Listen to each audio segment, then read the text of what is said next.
Hello everyone, welcome to my YouTube channel. In my last video, I was discussing the definition of linear independent and linearly dependent set of vectors, in which I have taken some examples as well as some theorems related to the linear independent and linear dependent set of vectors. Today I will discuss a new topic which is very important topic of the vector space. This is known as basis of a vector space. So let's start with the definition. A subset S of a vector space V over F is said to be a basis of V over F if S consists of Li vectors. By Li vectors we means that if we take the linear combination of elements of S with the scalars of field F, then and we equate it to 0, then the value of each scalar should be 0. Such type of vectors are called Li vectors. So S must have all the vectors as Li. Now second property is it that S generates Vf. What does it mean by generation? The generation implies that each element of the vector V can be expressed as a linear combination of finite number of elements of S. That is, if you pick any element from the vector space V, you can always express it as a linear combination of the elements of S. We will take some example, then the definition will be more clear to all of you. So let's start with our first example. So our first example is let V is equals to R square over R. This is our vector space and I am taking one of the subset of this vector space which is containing two vectors 1, 0, 0, 1. By R square we means that R cross R, and this is defined over the field R. Now the elements of R cross R must be in the form of ordered pair. That's why I am choosing each and every vector of S as in the ordered pair, and this is known as the standard basis. I will tell you about the standard basis, but remember this is our standard basis. And as I told you, this is a standard basis, then the definition of basis must hold in the case of this set S. So let's check the properties of the vector space, of a basis of vector space. First we have to check that S is Li, that is S consists of Li vectors. And what I told you in my previous lecture, that how to check the set of vectors are LD or Li. Let's make the determinant. Since this is present in the form of ordered pair, then we'll make 2 cross 2 matrix. And if I put it by row wise, then this can be written as 0, 1. Now what we see, if I name it A, then the determinant of A is 1, which is not equal to 0. And if the determinant of the matrix made by the vectors of the vectors of S is non-zero, then we call that the set of vectors are Li. This means S is Li. So the first property of the basis is satisfied. Now we need to check the second property. That in this property we will show that each element of the vector space V can be expressed as the linear combination of the elements of S. And that's why we say that each element of the V can be generated by the elements of S. So we write L of S equal to V. That is, each element of V can be generated by the elements of S. Now we will check the second property.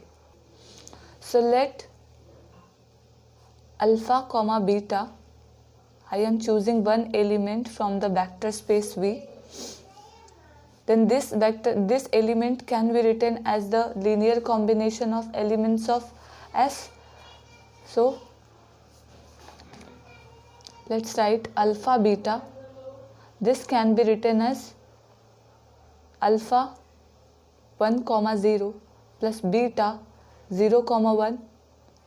So and alpha and beta that I have chosen from V, that is an arbitrary element. Since the basis, the elements of S is generating this arbitrary element, so they can generate the whole vector space V.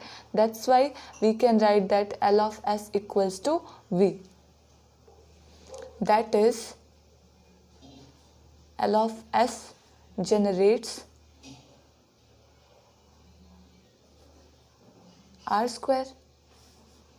This implies both the properties of a basis is satisfied, so we say that S is a basis of V, or R square over R. So I hope the definition is clear to all of you. Now we have taken the vector space as R square over R. Now what about if the vector space is given as V is equals to R cube over R?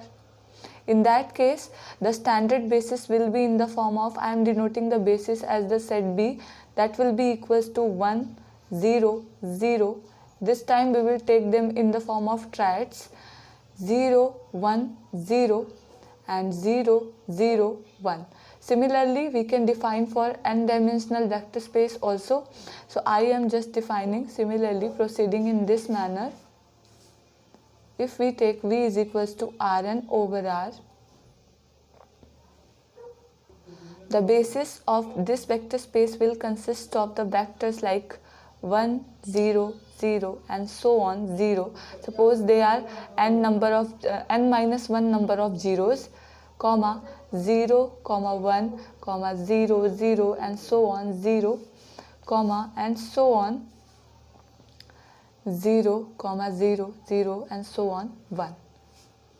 We name it like E1, E2 and so on En. That is, we just change the position of unity in each n triads. So I hope the definition of standard basis is clear to all of you. Now let's take our next example. So let's take our next example. This time I am taking the vector space V as C square over R.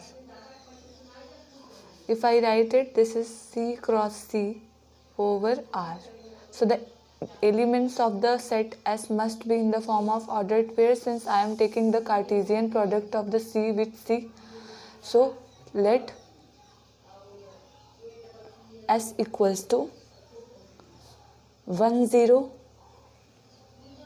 iota 0, 0, 1, 0, iota.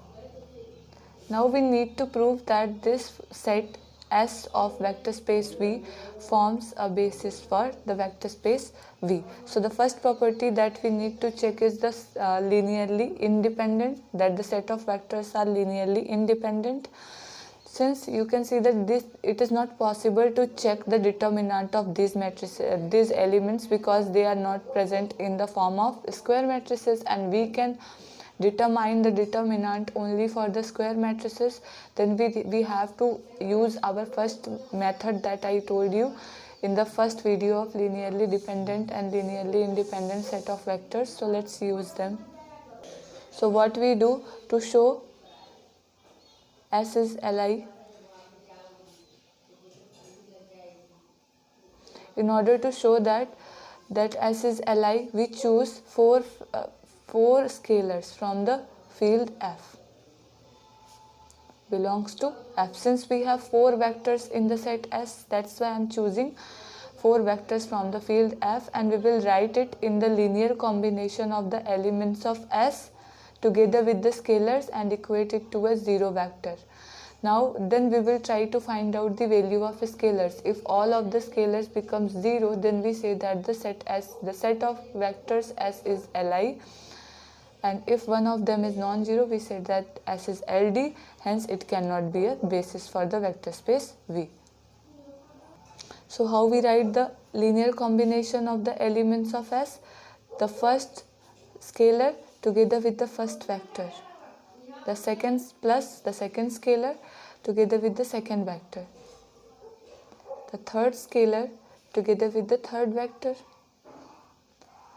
plus the fourth scalar together with the fourth vector, and the linear combination of these vectors together with the scalars is equated to 0, 0. Now we will make the equation in the form of alpha, beta, gamma, delta and equate it to a 0 because on RHS we have 0. Now if I solve, this will give me alpha plus iota beta, comma, gamma plus iota delta. You can solve it easily. So that will be equals to 0, 0. Now we need to find the value of alpha, beta, gamma and delta. This implies that alpha plus iota beta equal to 0 and gamma plus iota delta is also equal to 0. Now this 0 can be written as 0 plus iota dot 0 and this can also be written as iota dot 0. There is no effect on 0. So if I compare the coefficients of iota and here we can write 1. Here I can also write 1. So if I compare the coefficients of iota and 1 on both sides, I'll get, we can also write here 1 dot alpha and 1 dot gamma. So we will get alpha equal to 0, beta equal to 0, gamma equal to 0 and delta equal to 0. So we have just simply compared the coefficients of iota and then we get all the scalars as 0. This implies what? The linear combination gives us all the scalars as 0. So S is Li. So the first property has proved that S is linearly independent. Now we have to show that each element of the vector space can be expressed as the linear combination of the elements of S. So I am choosing one element from the vector space V, that is an arbitrary element. Let A plus iota beta, comma C plus iota D. A plus iota B plus comma C plus iota D. Why I am taking them in the form of real and imaginary parts? Why? Because they are belonging to C square over R, where A, B, C, D, they belongs to R. So let this is an arbitrary element of the vector space C square over R. Now if we are able to show each element of the C square over R as the linear combination of elements of S, then we say that Ls is equals to V. So let's see that we can write or not. So this elements A plus iota B, comma C plus iota D can be written as A, comma 1, comma 0, A into 1, comma 0 plus B into iota, comma 0 plus C into 0, comma 1 plus D into 0, comma iota. And for each value of A, B, C, D, it is true. So we can write that each element of V can be generated with the help of elements of S. So we can write L of S is equals to V. From here we can conclude that S forms a basis of V. S forms a basis of V. I hope the concept of basis is clear to all of you, and if there is any doubt you can ask me in the comment section. And hope you are liking my content. If you are liking my content, please subscribe my channel. Thank you. In our next lecture we will discuss about some theorems of the vector space, which are also very important. So please watch my videos regularly. Thank you.